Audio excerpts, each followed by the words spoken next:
Igama lami u-Anda Khumalo kodwa abangaziyo bathi uMntungambulazi. Sisuka le e-KZN idolobha elincane kuthiwa iseMpangeni.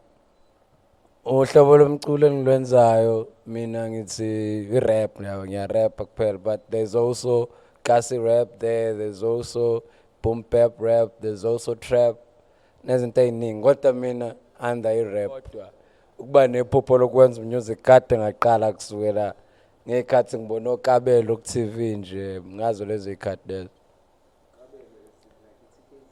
Ya uKabelo ku-TKZ maye kuney'ngoma zakhe ezayidlala yedwa eyi-one eyi-solo artist, so lezo y'ngoma lezo mangiyibona ngangenza ngifisa ukuthi nami ngenza something ngendlela akadlala ngayo ngamagama kanye no-Pro-Kid nawo wonke lo genge leyo ya. Ikwaito ngathini iyona ebuild i-confidence ukuthi ngikwazi ukuyiveza yabo le craft enginayo ngoba ngathini ngikhule ngisurroundwe iyona kakhulu ikwaito yabo, so iyona engazuthi ringa kakhulu ekhanda cause abantu engihlala nabo bayayithanda nani nani, so iyona engithe i-backbone kule sound enginayo mina, kodwa ngithanda ukuthi ngi-introduce i-rap kuyona ikwaito yabo.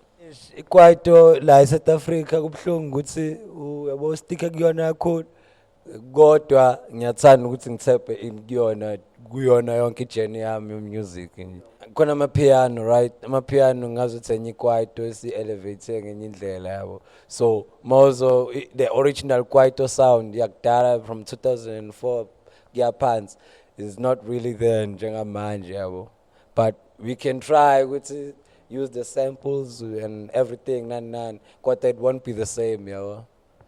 Ngathini ukunikeza i-attention manje for ikwaito won't be the same ngendlela i-competition kuzoba ipiano yabo, won't be the same kukhona i-competition yangapha ipiano, but uma wena uzofuse this kwaito shandis inside this hip hop thing that you have, ngicabanga ukuthi ngenzeka ukuthi yabo kuyenza isense leyo nto leyo mina ngendlela engibuka ngayo ileyo.